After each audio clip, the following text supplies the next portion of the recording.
So today we will see some CICS interview questions, common questions. The first question, what was listed here is it's not an objective type. Okay, it's a subjective type. So explain the paging logic. So there are various ways to explain the paging logic. Okay, if you want to have a paging logic, we need to do a sequential read. Okay, either you have to read a file, KSDS file sequentially, or read a DB2 table sequentially.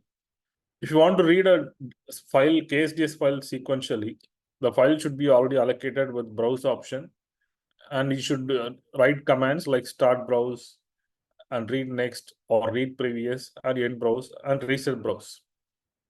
And if you want to use DB2, we have to declare the cursor, okay, and we have to fetch the data and show the data in the screen. First of all, we need to have so many fields in the BMS map. Even we have an occurs class. We can give an occurs class in BMS so that we can have so many number of lines every page. So we have to make sure create a BMS with occurs class or without occurs class also. So if it is occurs class, we should have a subscript when you're going to fill the data. If there is no occurs class, we should have for every field that will be a unique field name in BMS. First, we have to create a proper BMS with occurs class or unique field names for every field displayed in the screen. You have to decide how many lines you are going to show. We can decide which keys can be for next page and previous page. Usually we use F7, F8. F7 for previous page, F8 for next page. Okay, and in the programming logic, so if you are using KSDS or a DB2 table, so we can read the data, okay, and then display. We need to have a last key, okay, the last displayed key value or the first displayed key value in working storage section. And this should be given in COM area, and we should know 100%, which is the last read key in the previous page or the first read key in the previous page. So these two should be stored for sure. And if you want, you can use TSQ.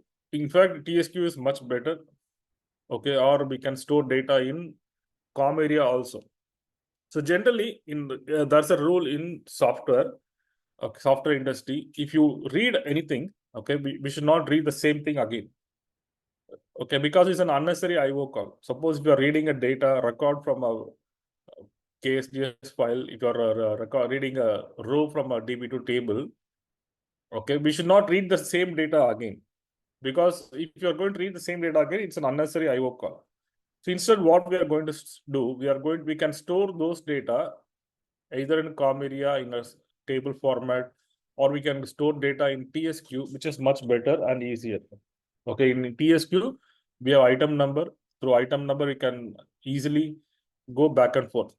Why I'm saying we should not read again is in a paging logic, if the user goes previous page, okay, the previous page is already displayed to the user. Okay, so we should not read the same data again from the file or a table. So basically, since it is already read and displayed to the user, we should store those data in a TSQ, or it could be in any COM area in a table format, and we can go to COM area and table format and then show to the user. So probably we can store the current page, previous page, and next page in the TSQ, or we can store everything.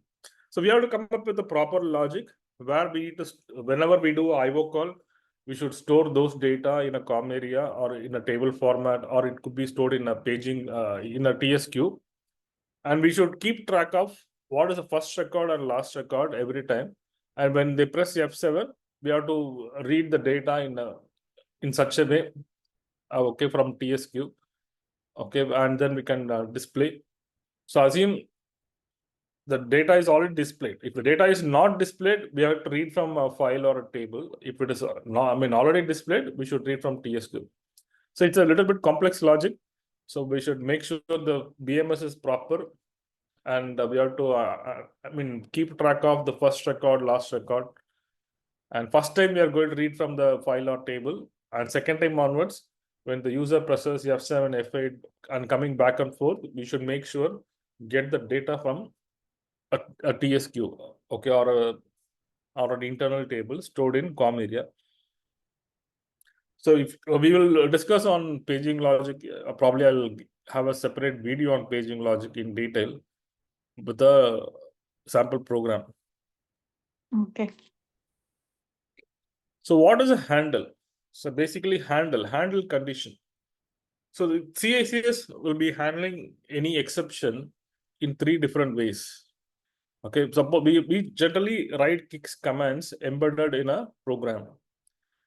So once you execute a CICS command, okay, the CICS communication area, which is nothing but DFH EA block, will be filled with the information. There are a lot of fields in the DFH EA block like EIB date, time, EIB dataset, or EIB response to.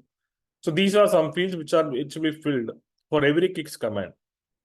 So so usually a user should handle the exceptions because user knows what are the various exceptions for every CICS command. For example, if you are going to read a data in random mode, either it is found or not found. Okay, if it's anything else, we used to append.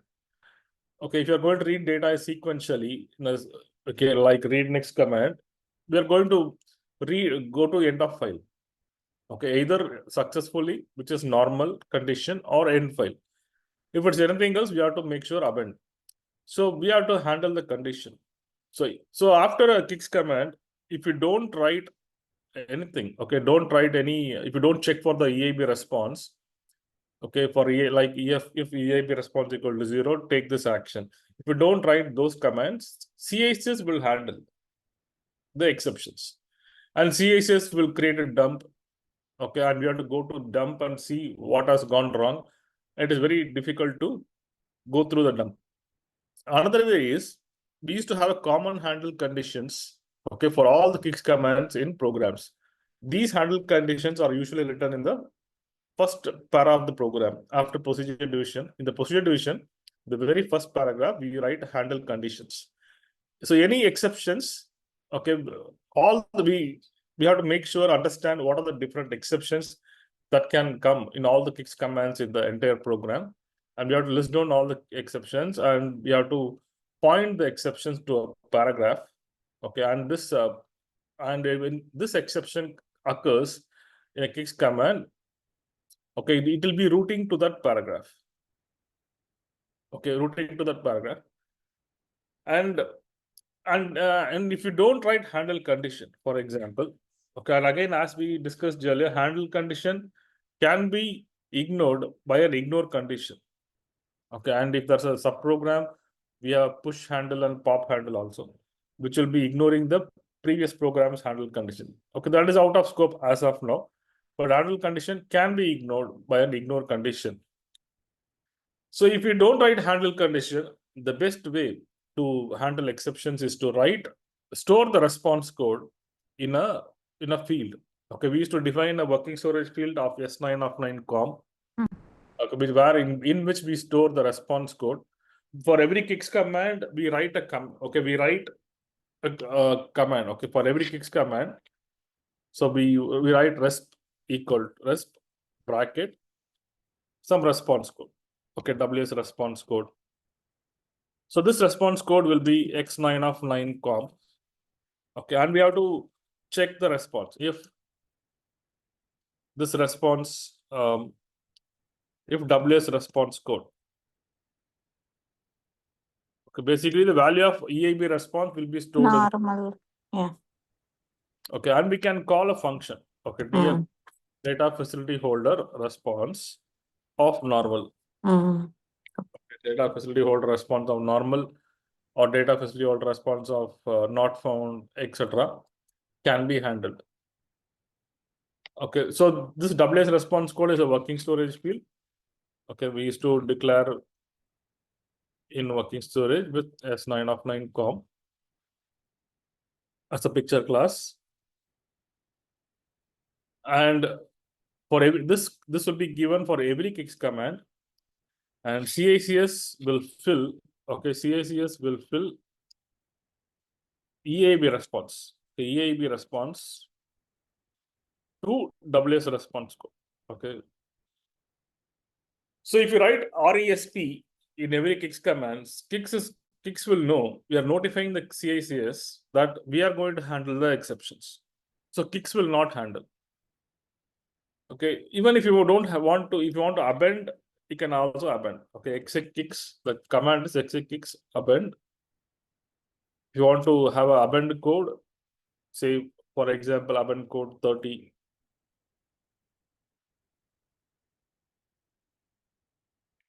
So in some projects, okay, they used to have their own append codes. So they used to declare, okay, if a file not found, or any invalid logic or illogic or program ID error, so they will define some numbers, okay, in projects.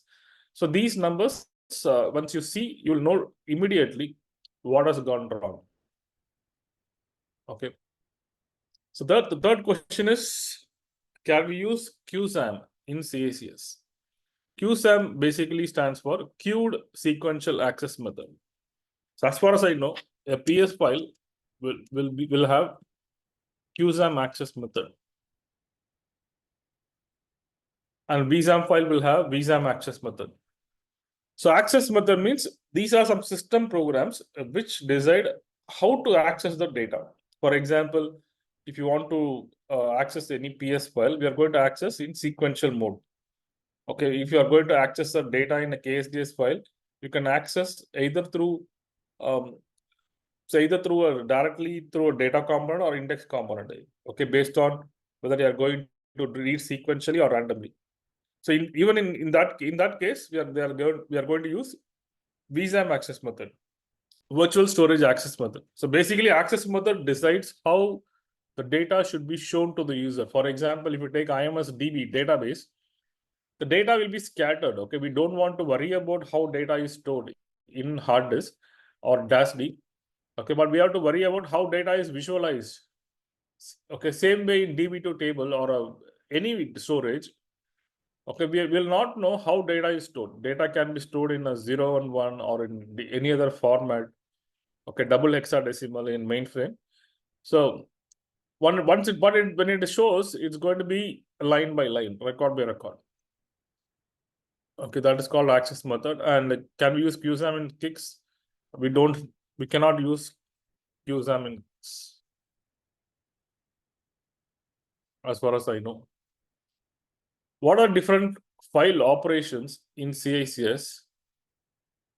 So VSAM file read commands.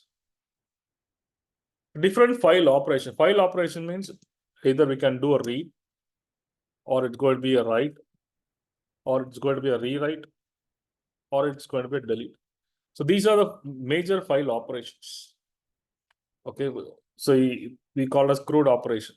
Apart from this, so we have start. Okay, start is not to do any manipulation to the record, but start is to position the cursor. The start is to position the cursor.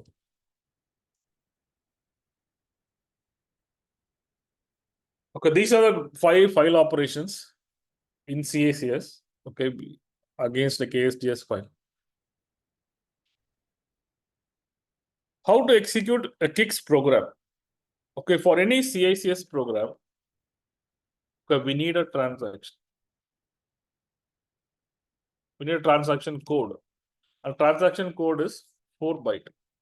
It should not start with C, because C is reserved for CICS commands, CICS system commands. It can be alphanumeric. This transaction code should be defined in PCT, program control table. For example, ABCD is a transaction code. It is mapped to a program, say COB ABCD. Okay, this entry should be in PCT. And in PPT, this COB ABCD, okay, apart from program, map sets also will be defined in PPT. PPT stands for program processing table. In COB ABCD, okay, in COB ABCD, it will be designed, I mean, there'll be another entry, whether the load model is in DASD or CICS memory. Okay, so this entry will be there. So there should be a definition in PCT, and the program should be declared in PPT, and we used to maintain data information about whether the program is in DASD or CICS memory. So when a CICS program, okay, if you want to execute a CICS program, we log on to CICS region. The top left corner, we write the transaction code in the first 4 bytes. So once you enter transaction code, okay, we should have access in case if a rackup is defined in CICS. If you don't have access to ABCD, you will not be allowed to execute this transaction. Okay, so once you suppose if you have access, so it will go to PCT first and see is there an entry called ABCD.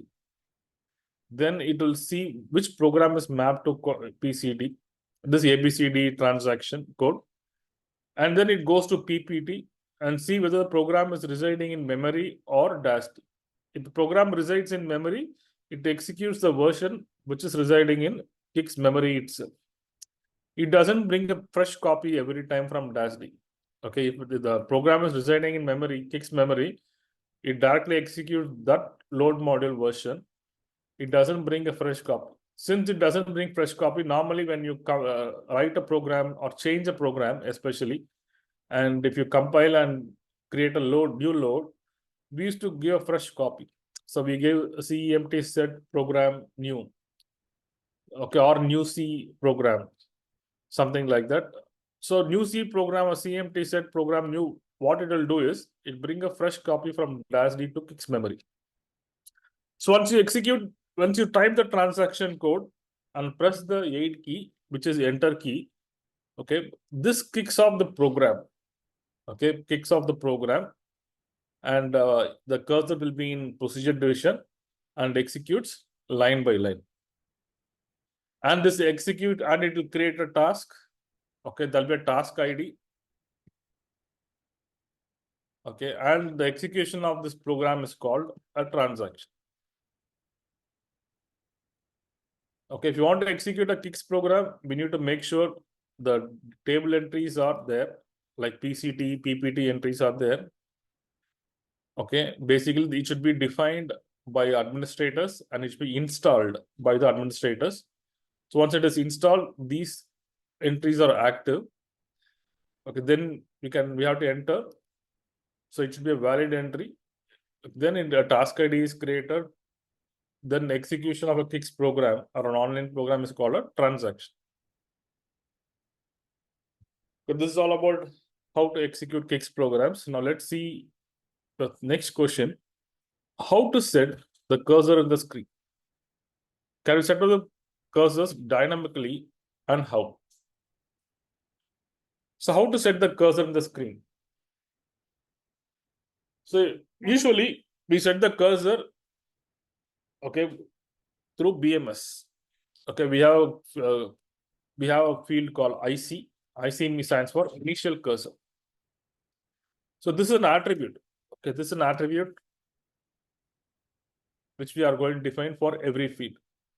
The very first unprotected field, okay, very first unprotected field in the BMS, okay, BMS screen or map set will have ICS attribute. Okay, so this is only for the first time. Okay, when the initial send map is done, okay, the cursor will be in IC. Usually there's another question. If you write IC in multiple fields, what's going to happen? So it will be, the cursor will be in the last field, okay, last unprotected field, okay, the initial throw of the map set.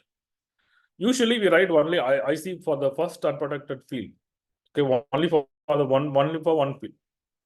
Okay, then what we do once we program starts execution, okay, normally what program will do, program will receive data, okay, validate data. If validation fails, okay, it's going to highlight the errors, okay, or update error messages and send map.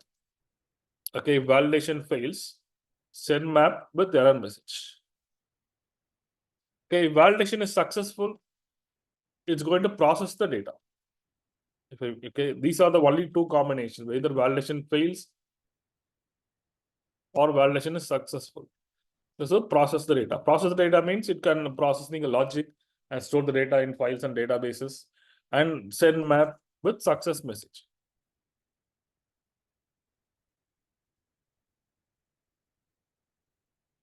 Okay, so if validation fails, it has to send a map with error message, and validation successful, send map with success message. If validation fails, it's going to send map with success error message. At the same time, what we do, we are going to highlight the fields. Okay, either we can use highlight. Okay, like blinking, we can do blinking,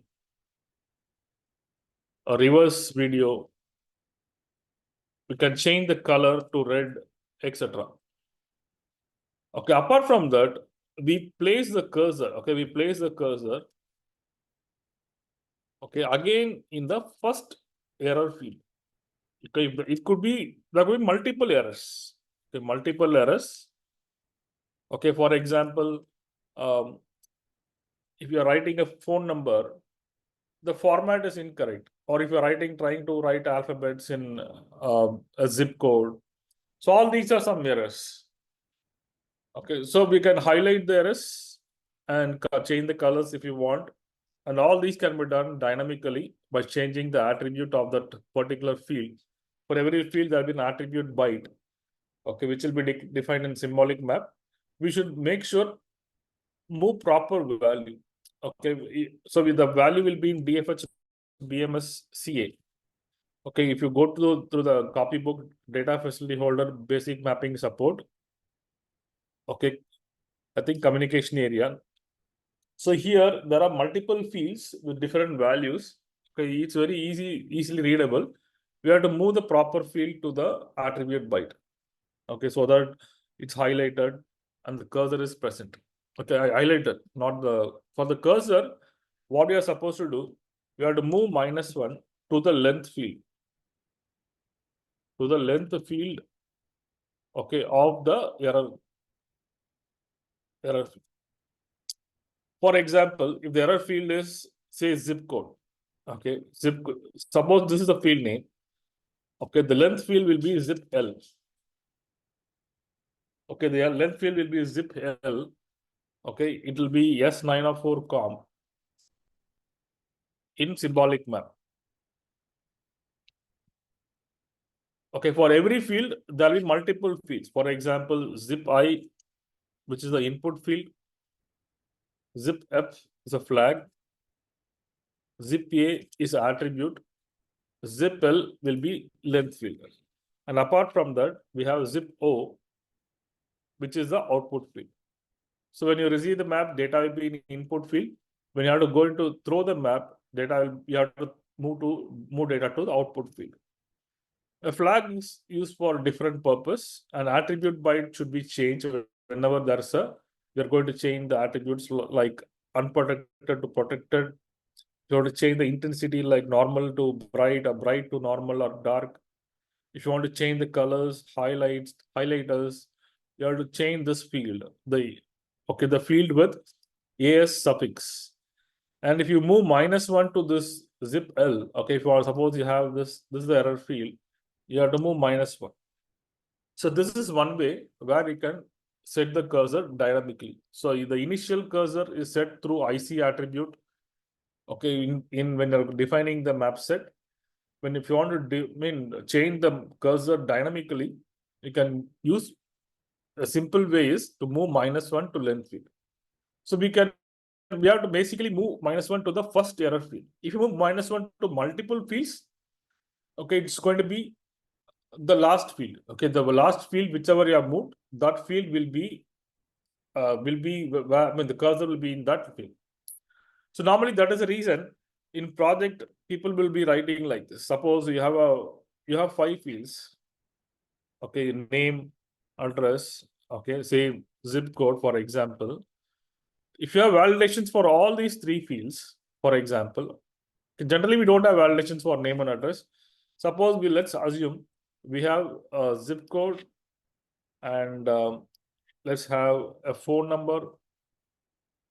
Okay, and we have, okay, let's have zip code, phone number, and any other field like say Aadhaar number, for example.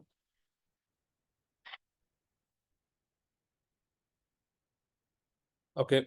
So assume these three fields are in this order in the map set. Okay. In projects, what we'll do, we'll be doing validation in reverse way. Okay. Why reverse way is, suppose all these three fields are in error. We are moving -1 to Aadhaar, we are moving -1 to phone, we are moving -1 to zip. Okay, then what's which so where error is, I mean, where the cursor is going to present in zip. Okay, the cursor should be in first error field. Another way of setting cursor dynamically is to move the value. Okay, move the value, the offset. Okay, move the offset to the we have to identify we have to count the offset. Okay, we have to give it the offset in a cursor. Okay, for example, when you're going to dynamically position the cursor, okay, in the send map, okay, for example, in a send map name, map set name from some output structure, output record layout, then you have to write a keyword cursor. Okay. So this is necessary. So if you want to dynamically position the cursor, move -1 to the length field, and then write cursor here. Another way is to count the offset. Okay, count the offset. For example, so if you have rows, okay, 1 to 80, and say we have 11th row. Okay, say in the 11th row, say in the 11th column, okay, 11th column, we have to place the cursor. So we have to find how many bytes are before that 11th column. So number of bytes before the 11th column is first 10 rows into 80 columns, which will be 800. Okay, and in the 11th row, we have 10 bytes before 11th column. So 810. So 800 plus 10, which is nothing but 810. So we have to give 810 here. So if you give 810 here, this -1 to length field is not required. Okay, so but this way of positioning the cursor is not really used. Okay, not really used, because we have to identify the count, but the count is not going to vary. Okay, it's a fixed count, because it's a map set is not changed at all dynamically. The map set is fixed, but usually we follow move -1 to the length field. So if someone asks how to set the cursor in the screen, we have to set the cursor using IC attribute, okay, which will be the initial cursor position when the first map is thrown to the user.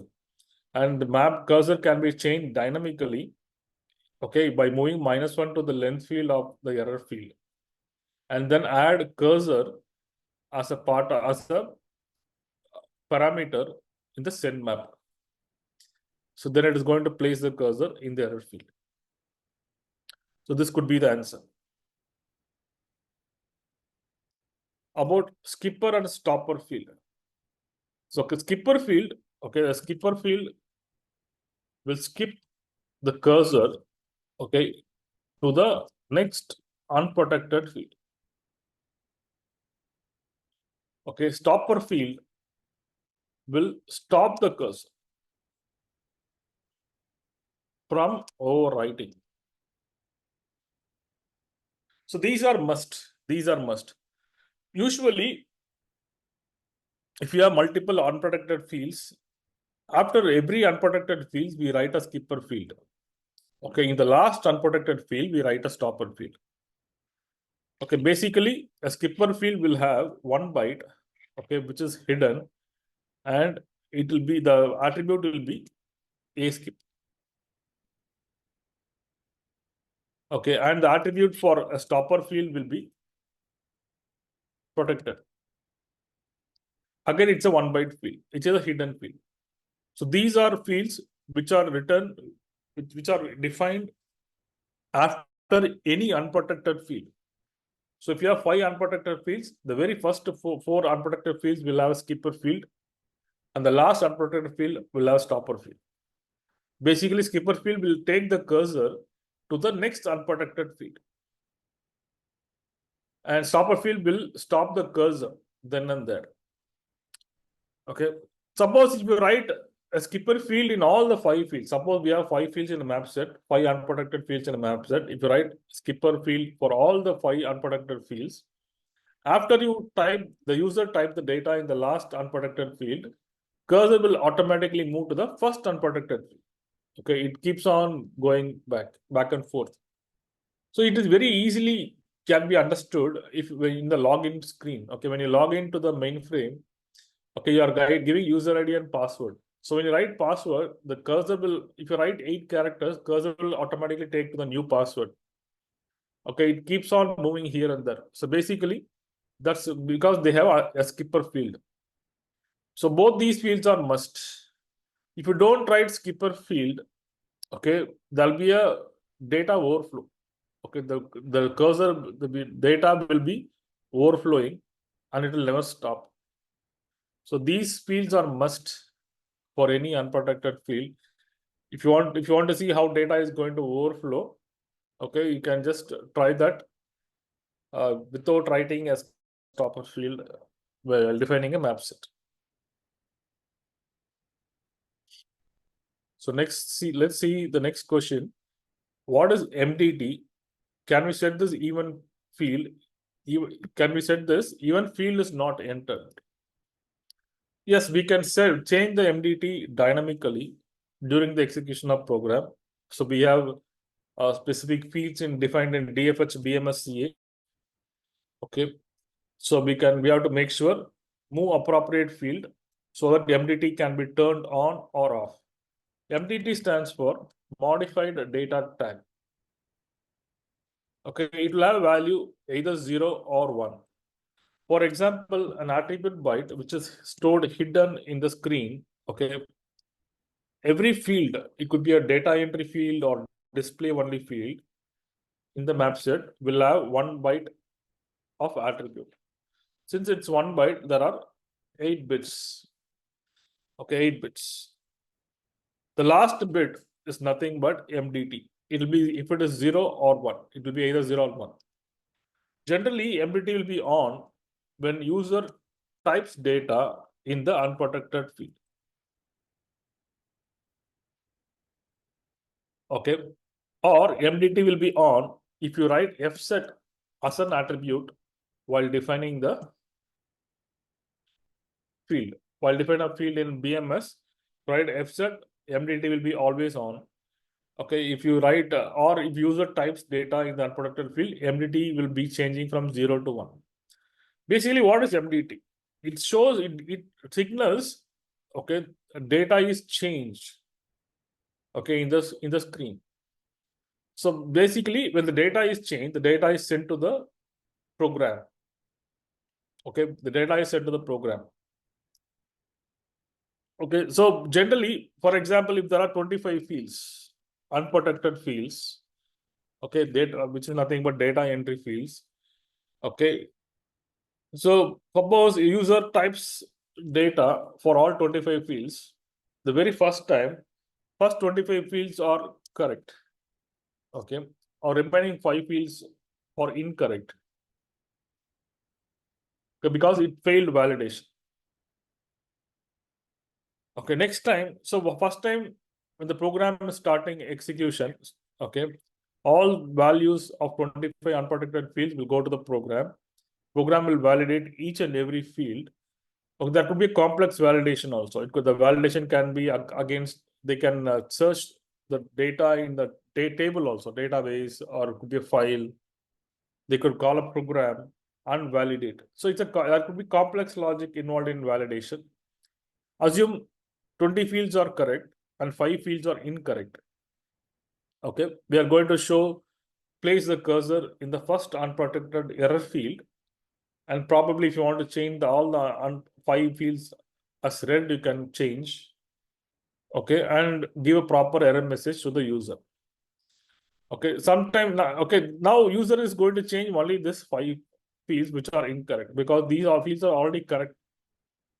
Unless it is not correct, okay, unless they have had a typo and wanted to change, they're not going to change the first 20 fields. Now they are going to change only the first the 5 fields which are incorrect. Now, after correcting these 5 fields in the second iteration, okay, the first iteration, so we have 20 fields are correct.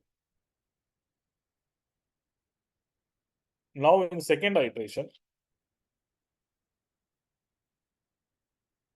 okay, correcting only 5 fields.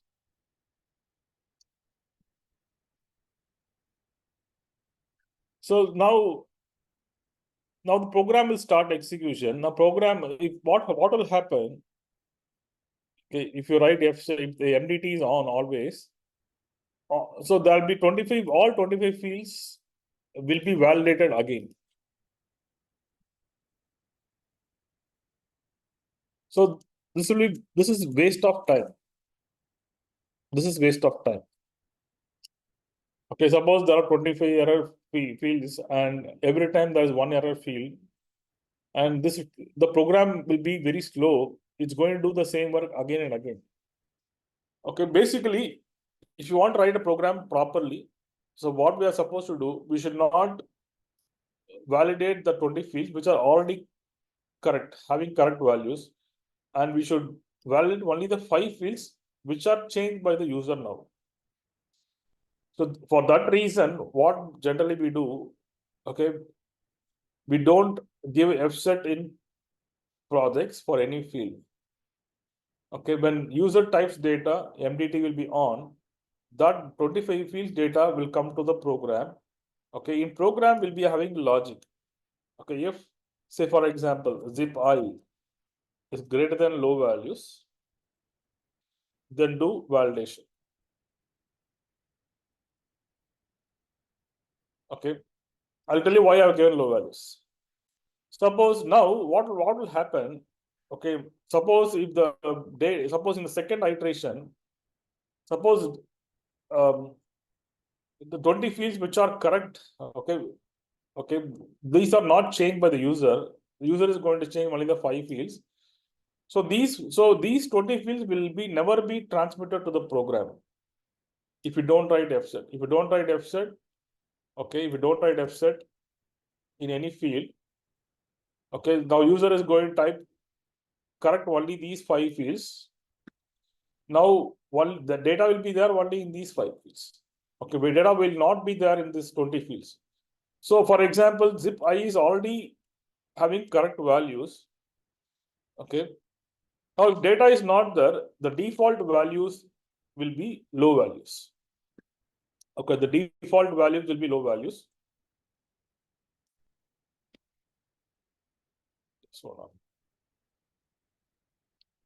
the default values will be low values. Okay. Now what will happen? This zip will not be checked. For example, if zip Y is greater than low values, okay, meaning it has valid data, we are checking against zip database.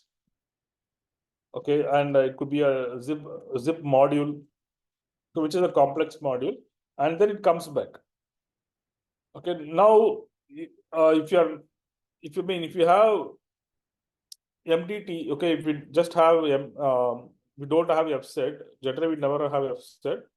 What will happen? The data traffic will be less. So in the second iteration, these 20 fields will not be transferred to the program. Only these 5 fields will be transferred. Okay, so these 20 fields, okay, will never undergo validation again because these 20 fields will have low values. Again, these 5 fields will be having data greater than low values and we'll be validating this again. So that is the reason generally in projects, what we do is we never give fset and we validate everything. Whichever is validated successfully, what we do, we protect them. Okay, we never make it as unprotected. If user wants to unprotect them, they can reset the screen. Okay, so same thing is followed in even in modern technology. Okay, if you have a form or a screen, you are filling a form. Okay, whatever you have filled correctly, okay, in the earlier iteration, people will protect it. The people will protect it. They will not allow you to enter. It doesn't mean you should not enter. Okay, the basic reason is we are stopping the data traffic from screen to program. And we don't want to do the validations again and again for the already validated fields. Okay, that is the main reason. But still, if the user wants to reset and type new data, they can reset the data. Always we protect them. We'll never allow them to type it again because user is unaware about technical functionality. Okay, and we keep these as unprotected, so the user can feel free to type only in these 5 fields. So MDT will be 0 in the second iteration for these 20 fields, and MDT will be 1 if user types data for these fields. If MDT is 1, data will be getting into the program. Okay, if data is getting into the program, so for these 5 fields, it will be greater than low values and validation will happen. So MDT is a very important field. It should be understood properly. You should never write fset in fields. Okay, fset is always will be sending data to a program. Okay, and the MDT will be turning on or off based on whether data is entered by the user or not. Okay, suppose in the first iteration you have written fset. Okay, we have another field called frset. Okay, frset can be given in sendmap. Frset will reset all the fset. MDT is a very important field and it should be understood properly. Basically, it is to reduce the data traffic. And MDT will be on when user types data, and MDT will be off when user doesn't type any data. And at any cost, some data should be transferred to program. At least one data. If no data is transferred to the program, okay, we'll be having an append AEI9. Okay, this is a kick append which will come if no data is transferred to the program. Okay, for that purpose, usually in projects, there'll be a 1 byte field. Okay, dummy field will be declared with the darkest intensity at the bottom part of the screen. That will have fset as attribute. So when you write fset, this data, some data will go to the program every time in this dummy field, but this dummy field will never be used in the application program. Basically, to avoid this AEI9 append, we code this dummy field with 1 byte with the fset as attribute and dark as attribute in the bottom part of the screen. Okay, this is a best practice usually used by many programmers. If you don't write fset at all, if you write fset, always the data will go if you user change the data or not. Okay, for example, even if you are protected, if you MDT, say if you are given fset, okay, this data will go to the program. Okay, if this data goes to the program, and if you have a logic like if zip I greater than low values, okay, it will be greater than low values only. Again, the logic will be executed. There is no point of executing the same data, same logic again and again. And that's the reason we never give fset while defining a field. And once you validate the data successfully, we protect them. We will never allow the user to type it again. Okay, otherwise the data will keep on coming to the program. We are going to redo the same validation again and again. Especially if there are a lot of unprotected fields in a map set, this is going to give a big trouble.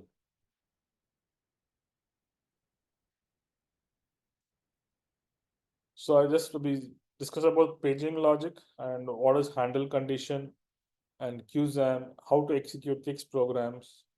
Okay, cursor positioning, skipper and stopper field, what is MDT? Okay, let's move on to the next.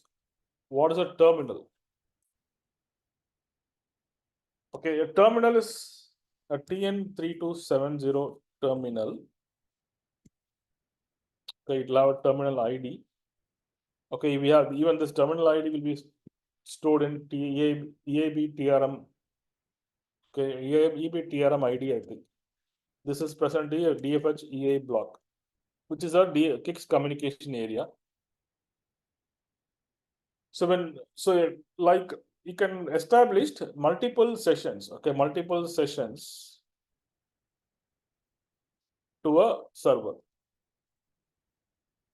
Okay, multiple kick sessions. For every kick session, a terminal ID will be generated.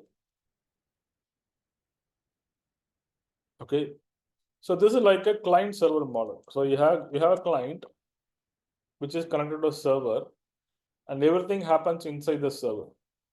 And client server is in one location, and client can be in any location in the world. And every time you log on, okay, in a client, okay, we are going to, it will create a session, and that session will have a terminal, and it will have a terminal ID. So I don't have much more information on this. Okay, if I have some documentation on that, I can pass it on to you. Okay, this is a very important question. XCTL and link command. XCTL stands for transfer control. Okay, transfer. X stands for transfer. Okay, transfer control from one program to another program. Okay, and link is linking another program from current program.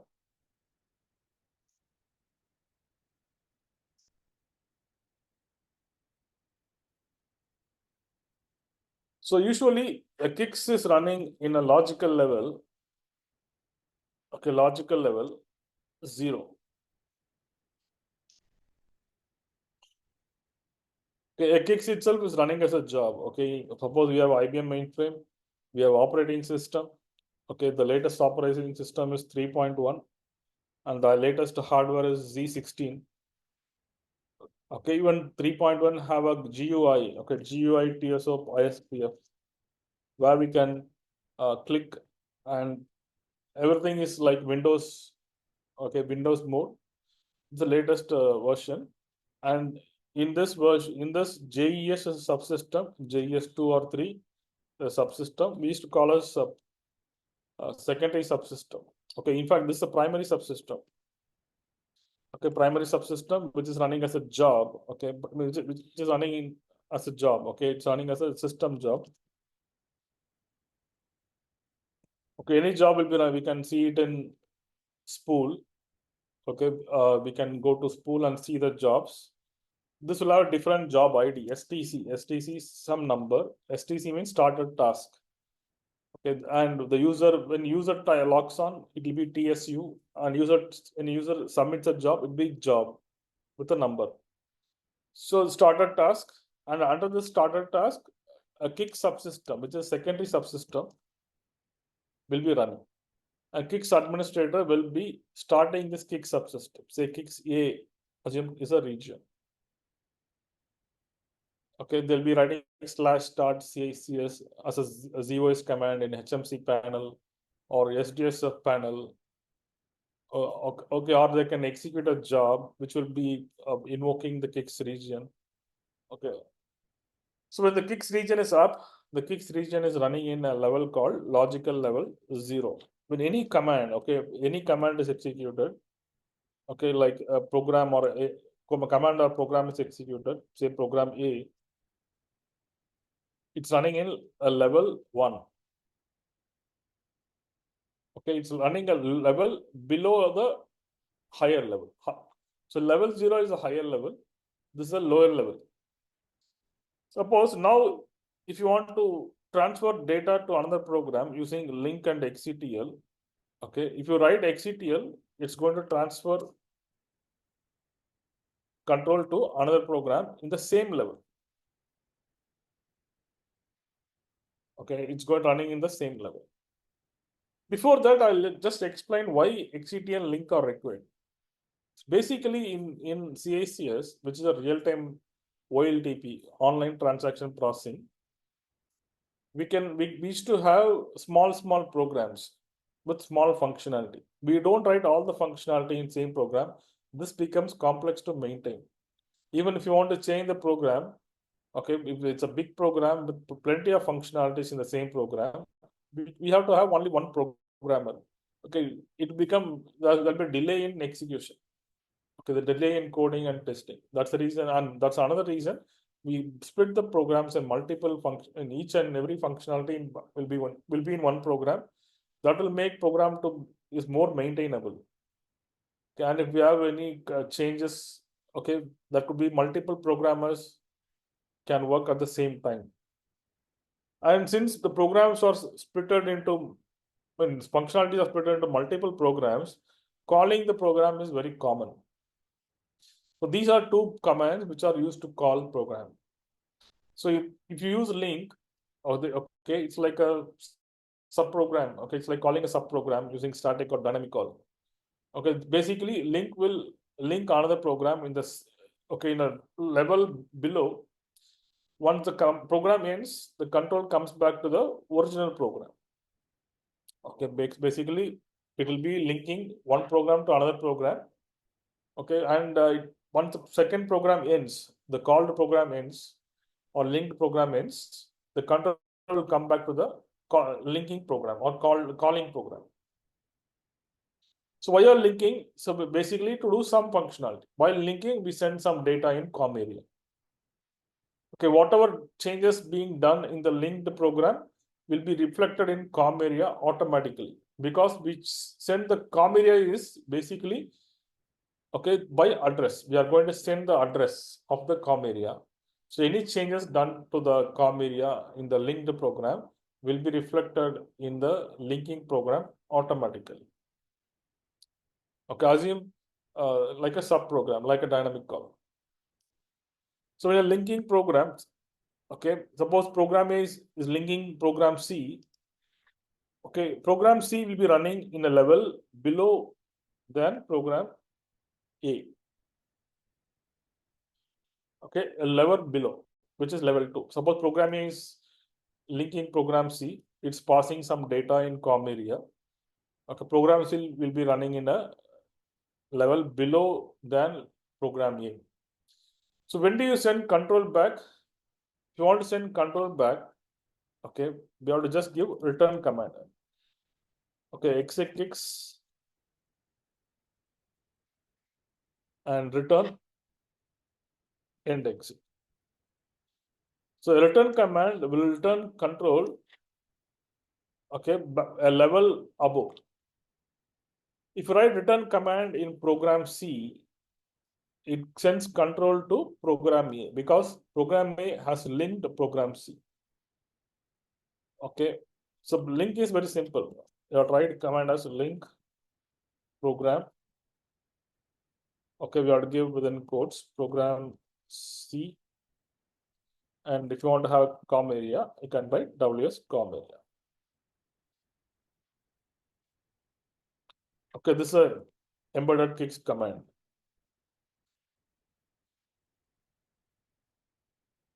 And if you want to pass data through COM area, you cannot pass beyond 32 KB. Okay, 32 KB. So once the program ends, program C ends, how program C ends? The return command. Okay, program C ends. It's a return command. So like how we have a go back or exit program in a batch program, in a called program to send control to the main program. Similarly, a return command will send control to the calling program. So if you write return in program A, it sends control to CICS level, CICS region, okay, CICS region, which is running in level 0. Okay, there's another way to send control to another program, that is XCTL. XCTL is another command to send control to another program. In this case, the program which is sending control will never expect a return. Okay, normally in menu program, we write like this. So in main menu, we go to sub menu. Okay, and we go to sub again another menu, etc. What we do transfer control to the program. So transferring control is very simple command, like how we wrote exit link command. Similarly, XCTL program name, say program B. Okay, COM area. COM area is optional.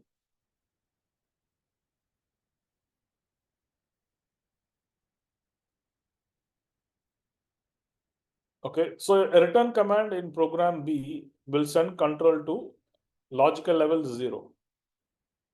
Okay, a return command in program A will send control to again logical level 0. A return command in program C will send control to program A. Okay, so a return command will send a control one level above. Okay, suppose in menu programs, so this program, suppose in menu program, so we have main menu. Okay, so main menu will be say PGM1, okay, PGM1, and we have submenu PGM2. Okay, so we can write XCTL PGM2 in main menu. It will come to submenu. Suppose we want to go from submenu to main menu, again you have to write XCTL PGM1. Okay, so normally what in projects we'll do, okay, in F when you write when you press F3 in PGM2, will have a logic XCTL PGM1. Okay, XCTL program PGM1. Okay, in submenu, so that from submenu the control will go to main menu. So there'll be multiple XCTLs in main menu, submenus, etc.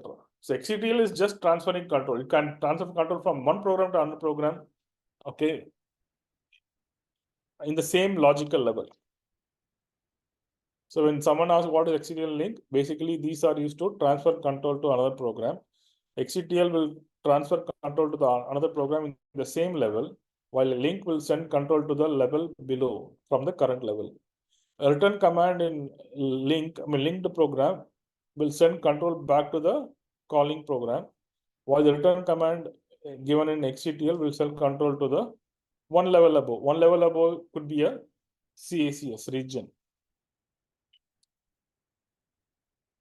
Okay, and we can send data in COM area optionally. Usually in linking program, we definitely send data. Okay, because program C will have a different logic, a common logic. Many programs can link to program C. And any changes done to that COM area will be reflected in program A automatically because we are sending data by address. A link is similar to a call program, which we used to give in batch. Okay, link is a CICS command. But there's a difference between a link and a call program.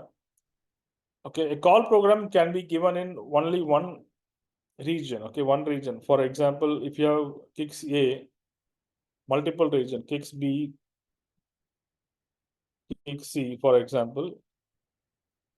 Suppose you are calling one program to another program, both the calling and called program should be in the same region. Okay, for example, you have PGM1, PGM2. You're using call command. Okay, both these programs should be defined in CICS A. Suppose if you are defined PGM1 in CICS A, PGM2 in CICS B, for example, and there could be some common tables. Okay, there are in modern times, we have common CICS tables for all the regions. Okay, so in that case, we have to use only link command. Okay, the link command is used to send control to from one program to another program in any region. Okay, if it's call program, it should be in the same region. Usually we avoid call command in CICS. Instead we use link command. How do you pass data between screens? So basically through XCTL. Okay, so there are different ways of passing data. You can pass data. Every screen will have a program. Okay, every screen will have a program to process the data from the screen. You can process data, pass data through. The very first thing is COM area. You can pass 32 KB. In fact, 24 KB that is highest because 1000 KB will go for control information. TSQ is another way. You can pass data through TDQ. You can pass data through MQ or any other middleware. Okay, any other middleware like LU 6.2. Or it could be through files. Okay, databases also. Data can be transferred. as far as I know. Now let's come to deadlock. How to handle deadlock in CICS. Explain when same table used in both batch and online. Usually, to maintain data integrity, okay, once that the data base, once it is allocated to online, it is never used in batch. That's the reason in the evening time of client side, okay, all the online will be brought down. Okay, online will be brought down, and databases files are deallocated, and it will be allowed for a batch program to process. Okay, similarly, once the batch is over, we bring the online up, and they don't execute any batch program when the online is up. And database allocated to online, again, it is shared across multiple transactions. Okay, so basically deadlock means, okay, for example, we have transaction 1 and transaction 2. Okay, transaction 1 has done change to say M database. It has to go change data. It has to update in bonus database, for example. Say transaction 2 has updated bonus database, but it has not committed. Okay, transaction 2 has to update employee. Okay, has to update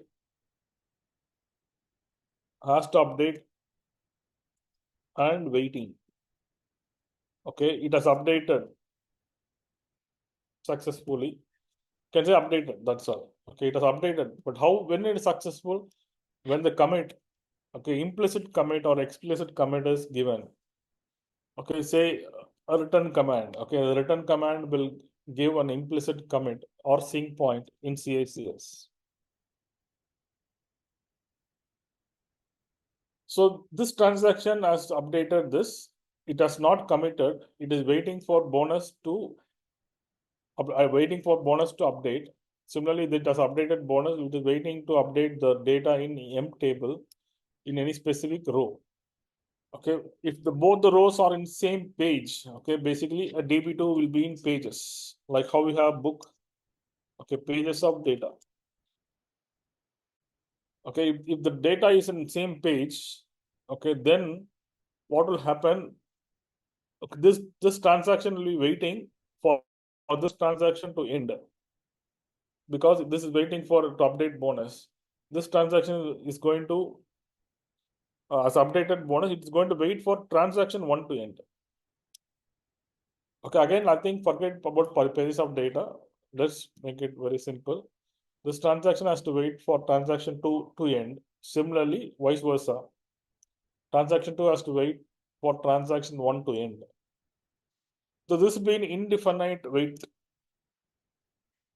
So these will be monitored by administrators, and they have to purge one transaction. That's the only option.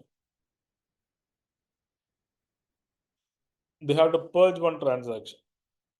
If there are two jobs which are in deadlock, two batch programs which are in deadlock, then what we do, we usually change the schedule. Okay, change the schedule, the timings. Okay, or it could be one after another. If it's online transaction, we have to see the change the programs. Okay, change the programs and make sure the deadlock can be avoided. Okay, again, this is a big topic. We have to understand what is commit, what is rollback, and what is a log file. Then only people will be able to understand the deadlock very clearly. Because whenever any change is happening in a file or database, it is happening physically, but it is not committed. Okay, unless it is committed, we cannot change. The database changes are permanent. Suppose we are going to ATM and we are withdrawing money, say 1,000 rupees. Okay, the transaction ends once we get the printout from the machine. The transaction, suppose we are again we have to get the money also. Suppose we are getting the message saying 1,000 rupees is debited. Okay, that is updation. Now, while counting, it got stuck. Okay, the transaction is not complete. Okay, so what will happen?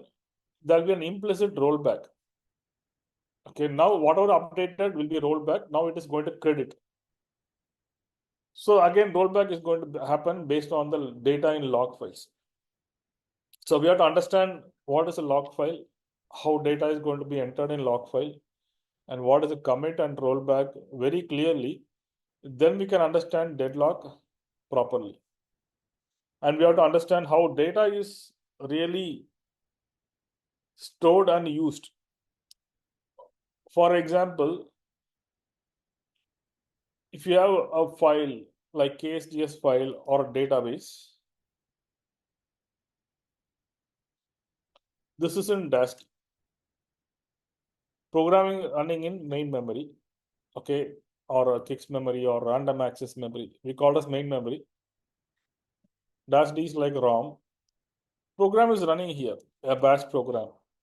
If it's an online program in CICS memory, okay, every time when you are reading data, okay, the data from the file will be copied, okay, to this memory. How data is copied? For a KSGS, it will be control interval.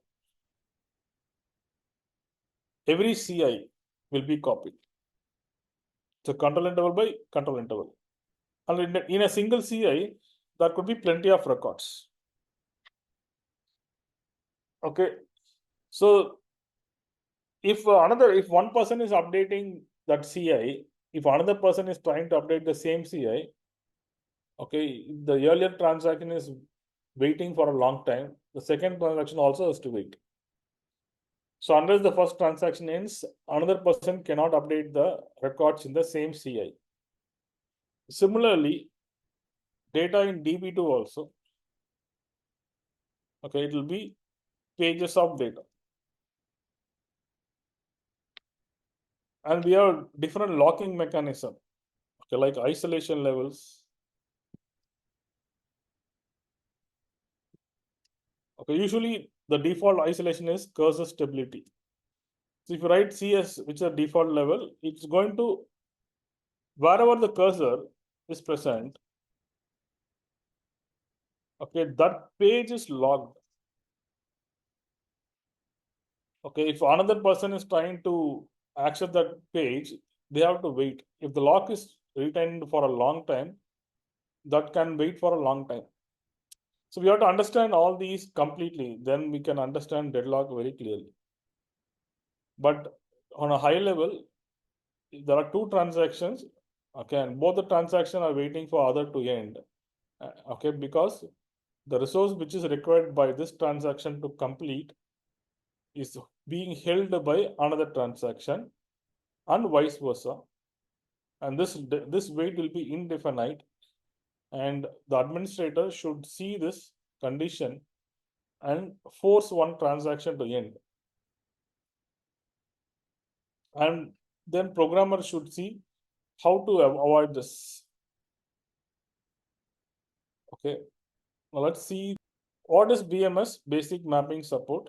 Possible languages used in BMS. There are plenty of languages as far as I know. C, C++, COBOL, PL bar 1, I think, assembler,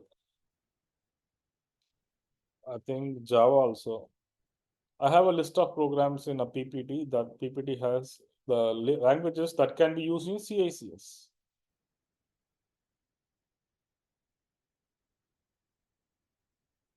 Explain about EIB, execute interface block. Which section would we declare and uses? Okay, we need not declare at all. If you want, we can declare in linkage section. Otherwise, it's going to be declared by system automatically. Okay, when you're compiling, in the compilation listing, you can go and see the DFH EI block.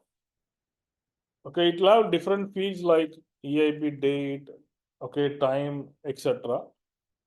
So there are plenty of fields which is part of DFH EI block.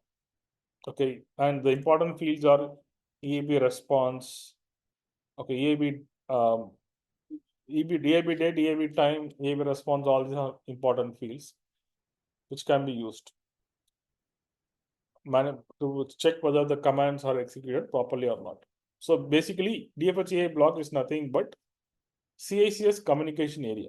Like how you have SQL CA, similarly, this is the communication area which is going to be filled by the system for every CICS command. Explain the compilation process of CICS DB2 programs. For a CICS, we need to have a translator. Okay, the first thing in CICS DB2 program is pre-compiler. So in pre-compilation, okay, the input is the program, CICS DB2 program. So assume it's COBOL CICS DB2. Okay, the output will be DBRM. Okay, DBRM is database request module. So DBRM is nothing but an object module of SQL. Okay, the DBRM can be bound. Okay, bind. So in bind process, you're going to use the DBRM, and the output will be either plan or package. Will be the output. Okay, so bind can be executed in either the last step or after pre-compiler. Then we have translator, CICS translator. Okay, so in CICS translator, okay, there'll be two outputs. Okay, two outputs. COBOL plus CICS plus DB2 will be masked. All SQL commands will be commented and replaced with move and call statement. So now this will be coming as an input to this.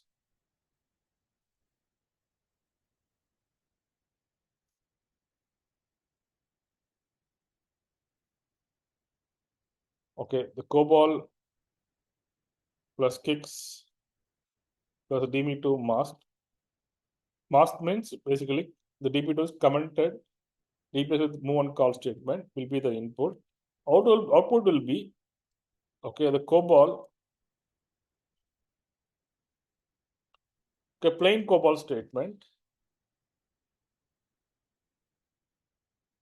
CICS masked, okay, I'll write masked on DB2. So here CICS will be commented, all the CICS commands will be commented, replaced with move and call statement. Okay, now we have compiler, the COBOL compiler, okay, which will have input as COBOL, okay, plus CICS and DB2 commented. Okay, CICS and DB2 commented. I'll write commented here. Basically, mask is terminology I'm using, but it's not a proper terminology. Okay, you'll create object module of COBOL. Okay, then finally we'll be having a link edit step, which can combine all the object modules. Okay, combine all the object modules. It could combine any call the program, etc., and then convert an executable version. Okay, which is nothing but a load module.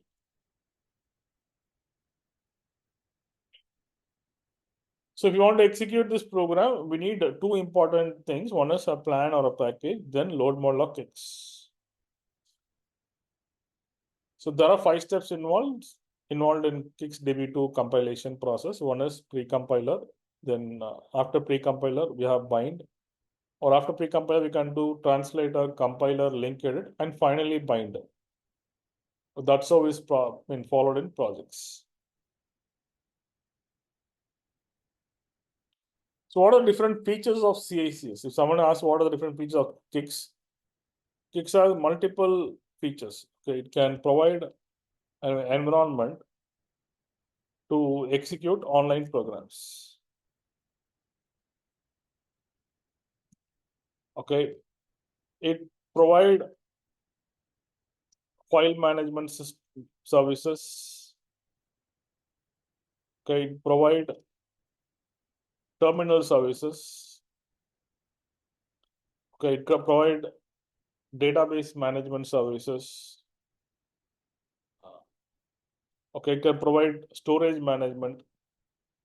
So these are some. Okay, these are some features of CICS. Okay, basically it can provide an environment to execute online programs. It can provide connection to, it can provide file management, terminal management, database management, storage, etc. There are quite a few features of CICS, and these are some top few features. How to execute CICS commands without calling transactions? The CICS commands, okay, you can use CCI. The CCI stands for CICS Execute Command Interpreter.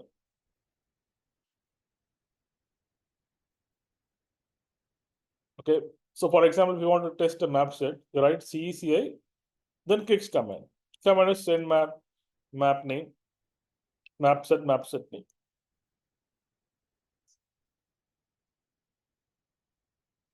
So basically, CCI is to test any CICS command. Usually, any external source like a BMS or could be a file or TSQ or TDQ, these can be tested using CCI. Then you can embed in the program and execute the program or transaction. Okay, this will, so then if you have any small errors, you can fix it easily. But without testing this, if you code everything in the program and started testing, if each and every command breaks, it will be difficult to resolve. Okay, basically this is going to aid you in development. So it is always a good practice to execute all CICS commands. Okay, without using CECI system command and write the command immediately after CECI. Can test it, make sure it works, then you can add that in the program. Explain about TDQ, TSQ. TSQ stands for temporary storage queue, and while TDQ stands for transient data queue.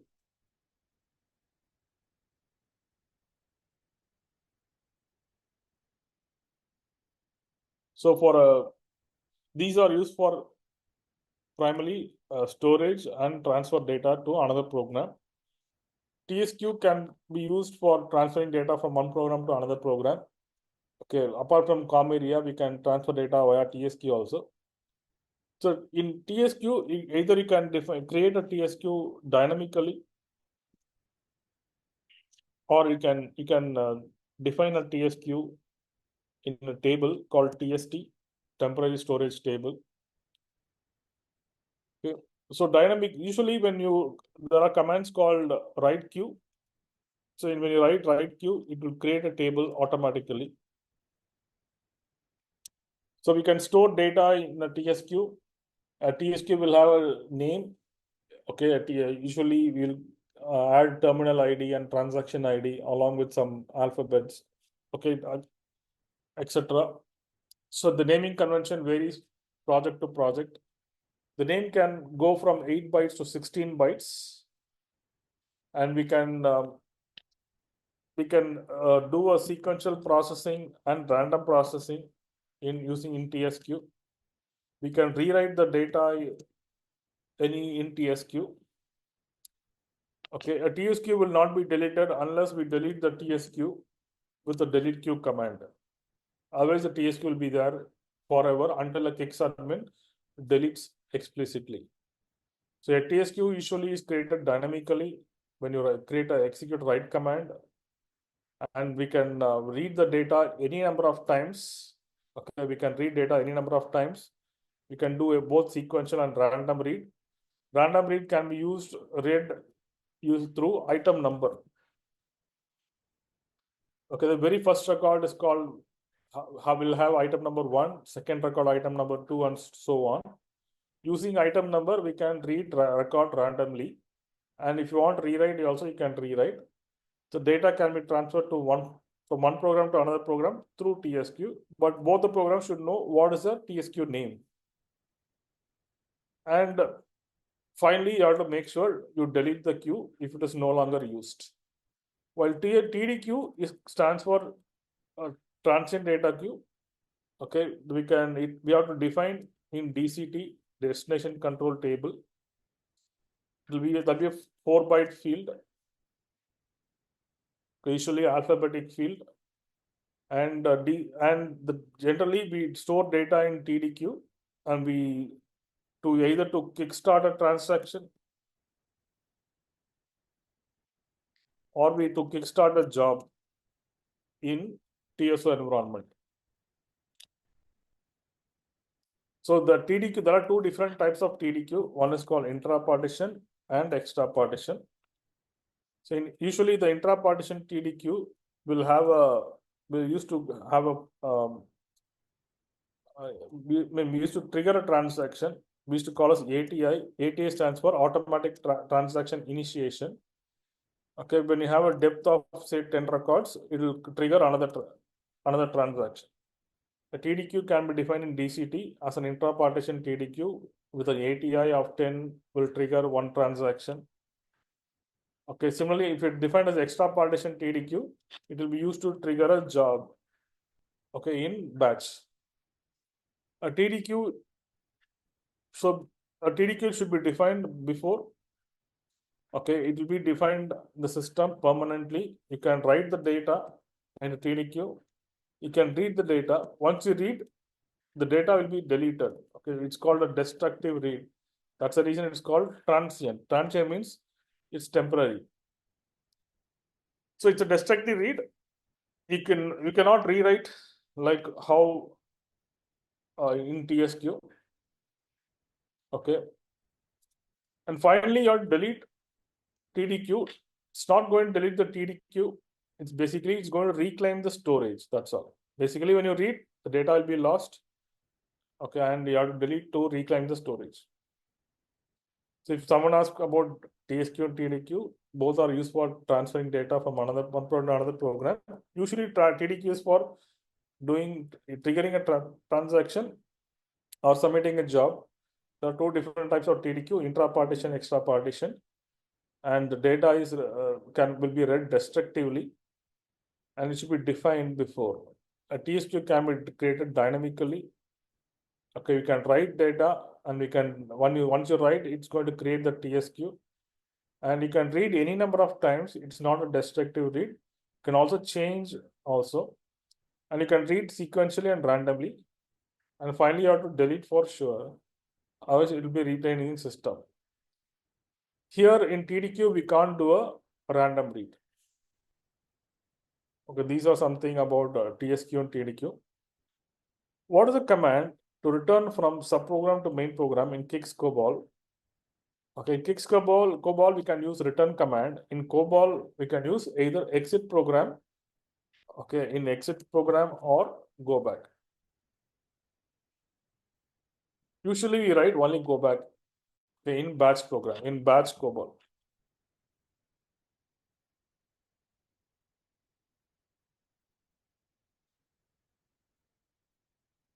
I know only partial keys, how to read the file and keys, CICS. We can read, okay, we can use a start browse. Okay, we can give generic as a keyword. And then in RID FLD, we can give part of the key. Okay, the first few characters, not the middle characters or last characters, only first few characters. So generic is the main keyword which can be used in start browse or reset browse. And then you give a read next, it is going to read the data using partial key.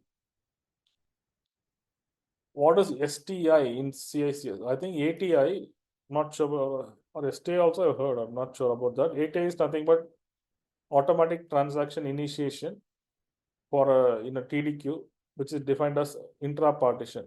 Okay, for intra-partition TDQ, we call as ATI, and we can have a depth, queue depth while defining, and all these are defined by the administrators. What is NQ and DQ commands? So primarily to log the resource, okay, log the resource, we can use NQ and DQ.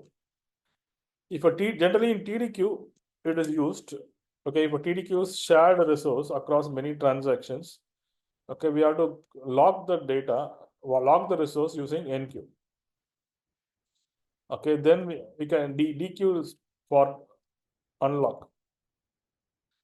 Suppose if the TDQ is shared across many transactions, many people are trying to write the data into TDQ. When you lock for that transaction, the TDQ is allocated. Once you release a lock, okay, the other transaction we can start using that TDQ for writing data. So primarily this is to not to merge the data from different transactions. Okay, and NQ and DQ also can be used in for other resource also. Okay, other resource wherever you see a potential integrity issue, we can go for NQ DQ. If you see data integrity is in question, and if there's a problem in data integrity, then it is better to lock the resource and then do transactions and then finally release the lock so that the data integrity issues will not occur.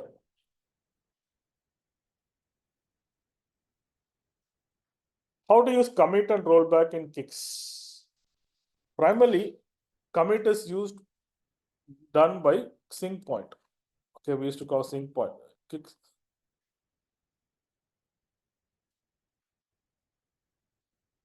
So CICS sync point will be for committing. So this is a common commit, okay, for any files or databases used in CICS. It could be DB2 IMS together, or KSDS files, or TDQ, TSQ. This sync point will be for committing all changes permanently. Sync point rollback is to roll back all the changes which are done before the last sync point. So these need not be given explicitly. When the return command is executed by the CICS, sync point will be given implicitly. Suppose if the transaction fails before the return command, okay, we have an automatic transaction, automatic recovery and restart. Okay, automatic. Okay, yes, you can say automatic transaction backout will happen. And it is going to backout all the changes before the last sync point.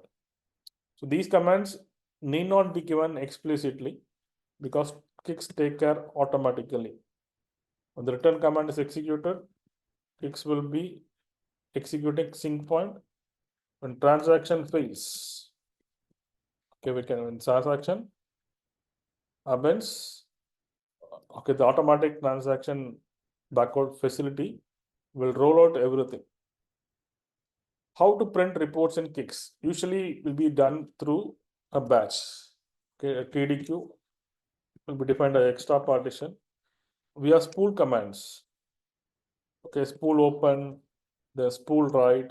The spool write we write the JCL, complete JCL, and then finally spool close.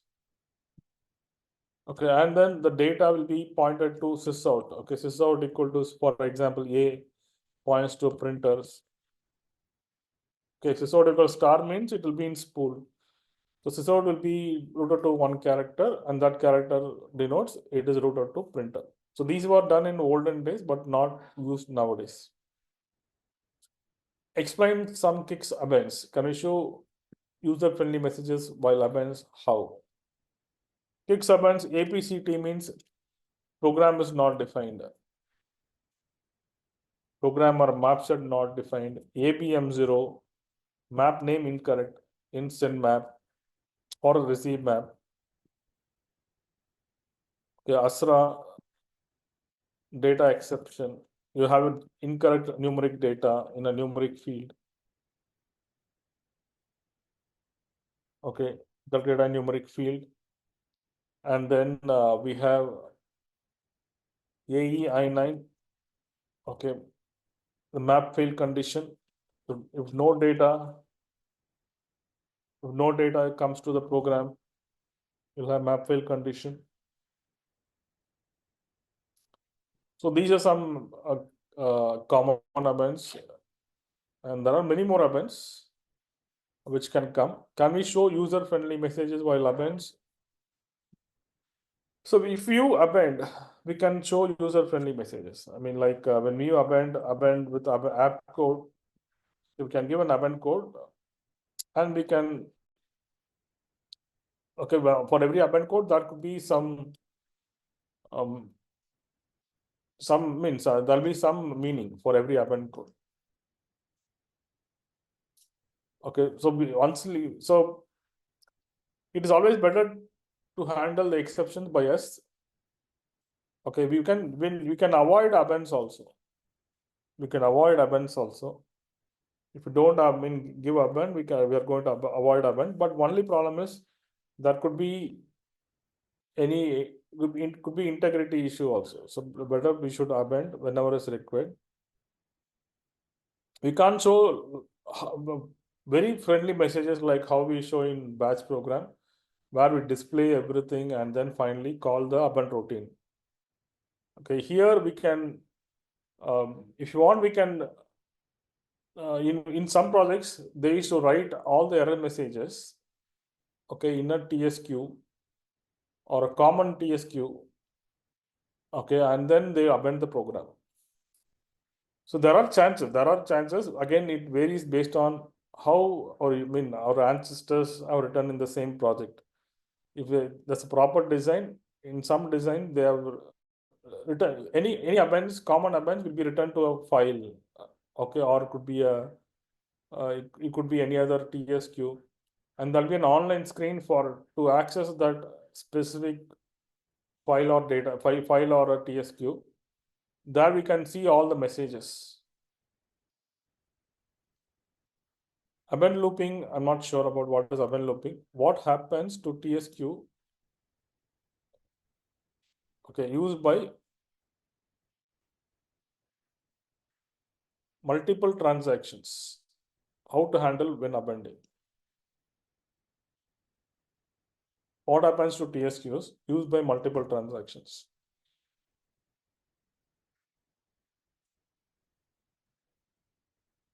Again, the question is not direct. So usually a TSQ is shared across multiple transactions, and the data is not lost in TSQ. Okay, and again, we have to understand very clearly about, see, generally when the return command is executed, commit is given. Okay, when the return command is not executed, a rollback is given. Okay, sync point rollback will be given automatically. Okay, when something appends, it rollbacks automatically. Okay, for example, if the data is read from TDQ,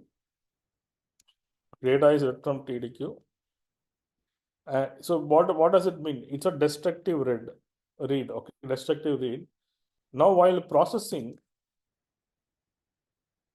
we have append. So what's going to system CICS will do? CICS will insert this record back to TDQ. So all these will be taken care by CICS automatically. Okay, so this question is not very explicit, specific. So let's skip that. How to consider holidays while running CICS transactions for reports? So I don't know whether it's going to be a scheduled transaction. If it's a scheduled job, okay, it's scheduled job. Again, we have calendar, holiday calendar file.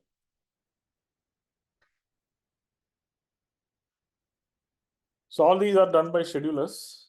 Okay, again, as a programmer or a developer, we need not worry about this. But if you want to consider holidays, so we have date logic. In date logic, we want to have any holidays, we can consider. Okay, again, it's a big logic. But any scheduling will be done by the schedulers. We have a holiday file will be created before every year.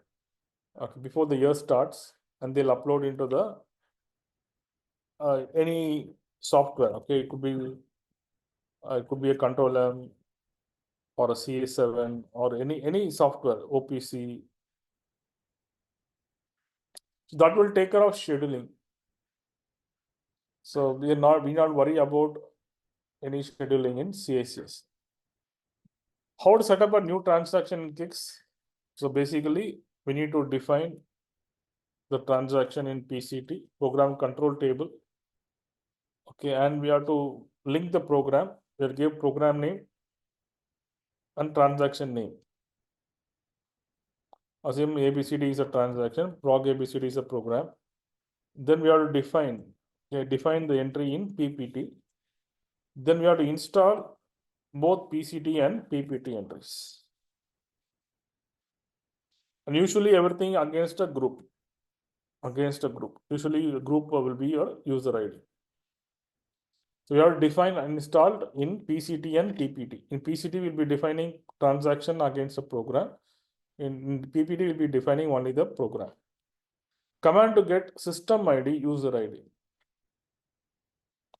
So I think assign user ID is a assign user ID. We have to see that's one command which can get the user ID who has executed a transaction or a program. And we have to watch DFH block also. There could be some information in DFH block, which for this I'll give an information later. Explain about pseudo conversation programming. So this is a very important thing. Basically, and the pseudo means false. Okay, so pseudo means false. In pseudo conversational programming, okay, will happen in a series of tasks.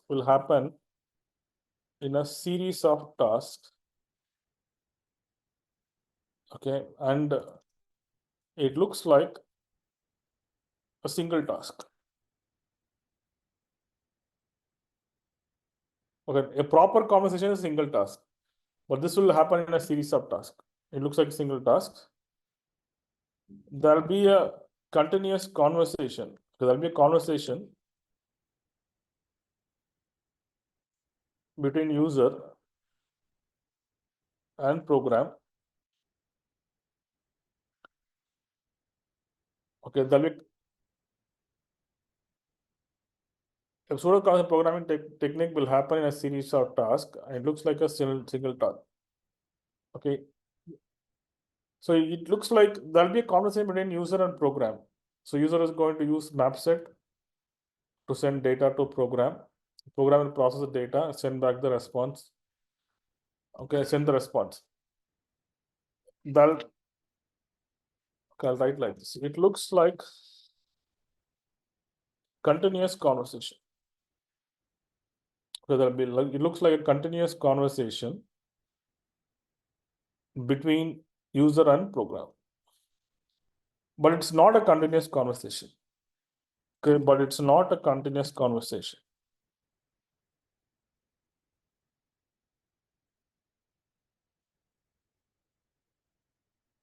Okay, so it's a false conversation. That's why pseudo. Pseudo means false. Why it's a false conversation means for every return command, okay, return with trans ID, ABCD. When the return command is executed, the program stops. Okay, program stops. Okay, and releases or deletes working storage section. All temporary memory will be deleted. If CICS wants, CICS can remove the program from memory itself. CICS can remove the program from memory, from CICS memory, CICS main memory. If CICS wants, if CICS feels it doesn't have storage for other programs to execute, it can remove the program because once the return command is executed, the program has ended. When the program starts again, when the user types the data and presses any of the 8 keys, 8 key is nothing but attention identifier key. So in a pseudo conversation program will happen in a series of tasks and it looks like a single task. Okay, for every task, there'll be a task ID and then every task ends after the return command is executed. The program starts again when the user presses the 8 key. Okay, when the user presses the 8 key, whatever transaction ID was given here, the program ended last time, will be kickstarting again. Okay, I have not told the exact definition, but told everything about what is a pseudo conversation. Okay, basically it's a false conversation. It looks like it's a real conversation, and it happens in a series of tasks. Every task ends when the return command is executed, and the transaction starts once the user types data and presses A key. So what is a resident program? So resident program is residing. A program is residing in memory. Okay, program is residing in memory. And we have different processor type also, 24-bit, 32-bit, and 64-bit processor. So we have 31-bit, 31. Okay, the program, so we, for 24-bit processor, we have 16 MB line. Okay, if the processor type is 24-bit, so in CICS, in main memory, okay, we have the addresses from 24 zeros to 24 ones. Okay, this line is called 16 MB line. This is a maximum line. In a 31-bit memory, okay, we have 31 ones, which is nothing but 2 GB line. Okay, in olden days, we had 24-bit processor, 31, now 64-bit processor. And when any software which was created in 24-bit processor, okay, it may not run in 31-bit or 64-bit. Okay, the program should reside under this line, then only it will be executed. Okay, probably. So we used to call as addressing mode and resident mode. So resident mode will be under the below the line. Addressing mode can be anywhere. Okay, in the processor. Again, this is going out of scope, but resident program is residing in memory. Exceptional handling in CICS we already seen. Okay, either using handle condition or CICS can handle, or we can handle explicitly by storing the EAB response in a response field and checking against various possible exceptional conditions. We have to make sure we check all the possible exceptional conditions. And then if any condition is not satisfied, if all the conditions are not satisfied, we can probably abandon the program. Types of TDQ, intra-partition and extra-partition. And we have types of MQ. I'm not 100%. Remember, I don't remember 100%. So we should have a local queue, which is defined in the local system. So we used to have a remote queue in the remote region. So we have a initiation queue. The queue which can trigger the program. Usually when a mainframe is connected to a different hardware and software. Okay, data can come from an external source and it can reside. It can be put in the MQ, and we can initiate a transaction, kickstart a transaction based on the number of data received in the initiation queue. So we have dead letter queue. Again, if the data is not transferred from one place to another place, okay, it after some time, if it cannot deliver, it goes to the dead letter queue. Okay, these are some queues as far as I know. I think there is one more queue. I don't remember MQ 100% now. File handling commands in CICS already we have seen. Read, write, rewrite, delete, and read next, or read previous, etc. Start, etc. Can we use stop run kicks? No. Stop run will roll back the unit of some. I will tell you in another video what is stop run. But stop run cannot be given. We have to give a return command to send control to CICS region. CICS will make sure the task is ended properly, the storage is released, and program, if required, can be released by CICS. And if any file or database okay, means logged, it will release all the logs. So CICS is going to take care of the releasing the storage, the resources. Okay, if you write stop run, all these will not happen. So no, stop run cannot be used in online. Again, file opening and closing is never done in CICS. The transaction is up if all files are allocated. If required, can be opened. Otherwise, the very first command, okay, it could be a read command or any command against the file, will open the file. Finally, when the file is deallocated from the CICS region, it will be closed and available for the batch program to execute. Important fields in EAB block like EAB date, EAB time, EAB response, EAB data set, EAB aid. Okay, EAB aid is very important, which is going to have the aid key and EAB callen. So these are the EAB callen, which will have communication area length, and EAB aid, what attention to identifier key user has pressed, and EAB response, and EAB date, EAB time, the absolute time, which can be converted to any time, and EAB data set. So while debugging, sometimes we can use data set, etc. These are some fields in EAB block. Two-phase commit in CICS. Again, I don't remember about this, but commit is basically done through automatically. The return command is executed by CICS. So if you want, you can give commit explicitly for a DB2. Okay, this will commit only the DB2 table. Okay, not the other changes.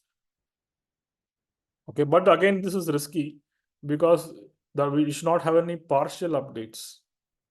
Okay, basically, we should, when you have multiple resources in same program, okay, either all these resources should be committed or all these should be revoked. Rolled back.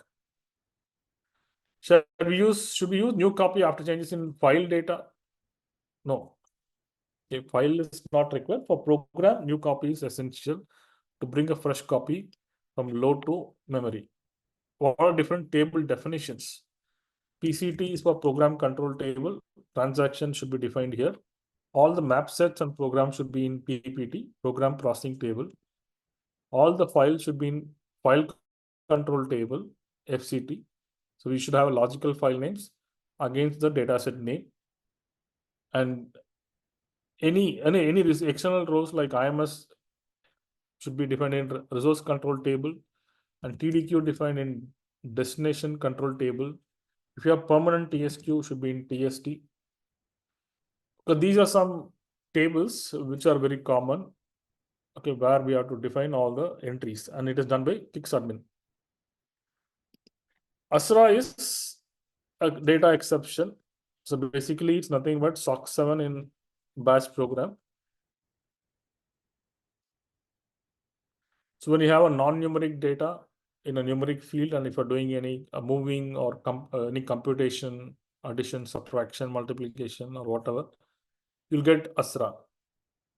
So to avoid that, basically we have to give pick in, pick out when you're defining the maps, numeric field, and you can have a num as attribute so that you're not allowing any non-numeric data in the numeric field. So when you have pick in, pick out and num, okay, mostly it is going to resolve, okay, and the ASRA band in numeric fields. How to allocate memory dynamically in CICS? Again, so I need to refresh. And what is CSEC, DSEC? Basically, when you compile a map, you'll get two outputs. One is a physical map, which is a load module. Okay, load module of the map set. We call it as DSEC. And a symbolic map, which is nothing but a copybook structure, okay, of all the fields defined, okay, all the data entry fields.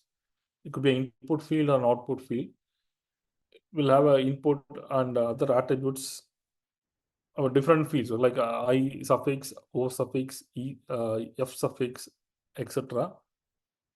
We call as C set. So I think I have changed. This will be C set.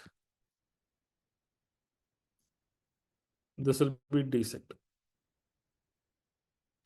If we say that BMS length of field equal to 0, what does that mean?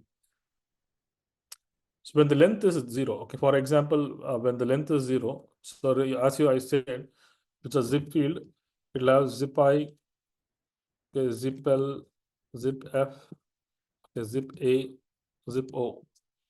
If zip is L, zip L is 0, okay, zip L is 0.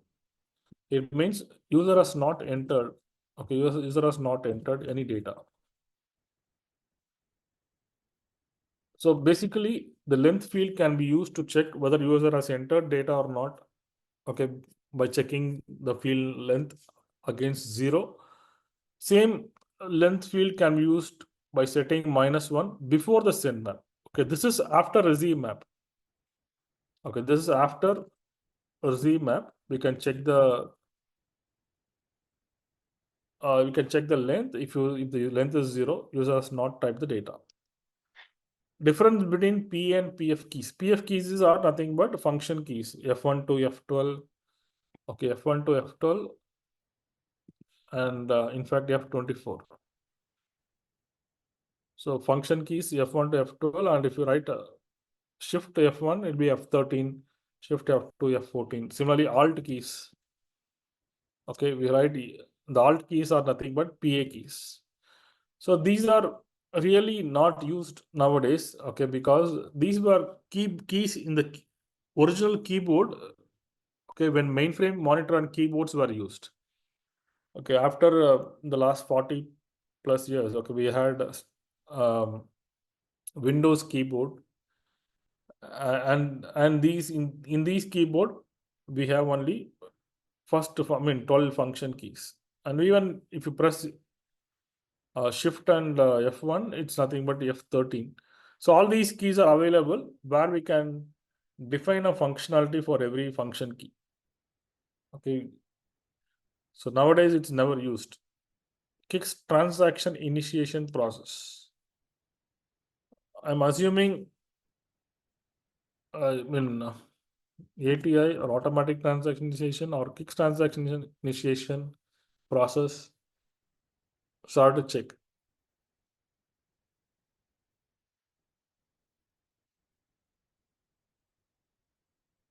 Probably it's the same thing. When any transaction executed, we have to check in PCT, PPT, and then it executes a transaction. Okay, this is the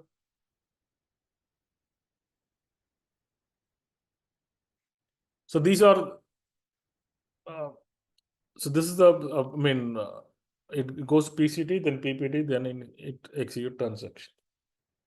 Explain about CICS load and release. Okay, load and release are used for loading the program and releasing the program.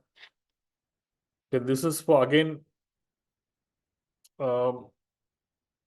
this is for memory. Okay, the program is shared across multiple users. So I need to check about load and release again. So it has been a while since I used load and release. Get current time, we have to get absolute time. Okay, and we can get absolute time,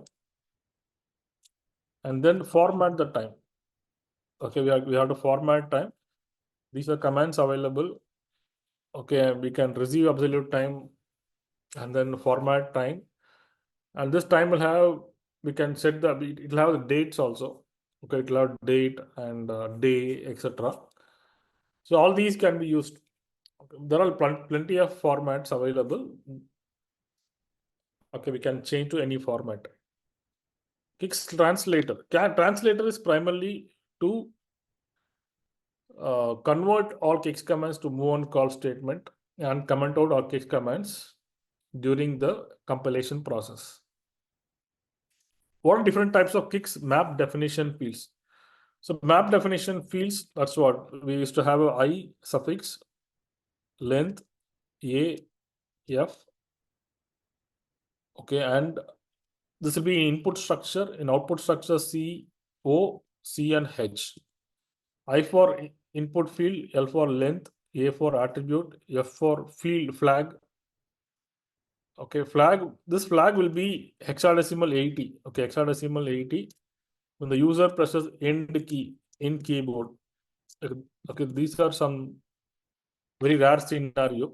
A is an attribute byte which can be changed dynamically during the execution of program. And length will have the length of the data entered, or it can be altered. We can move -1 to set the cursor. O should be filled before the send map. It will have the output data to be shown to the user in the terminal. C and H for color and highlighting. We can again change the color and highlighting of any field dynamically during the execution of program. For all these values, we have an equivalent field in DFH, BMS, CA. So these are some questions we have in CICS. For what leftover questions and other questions, like some scenario based questions, probably we'll see in the separate session.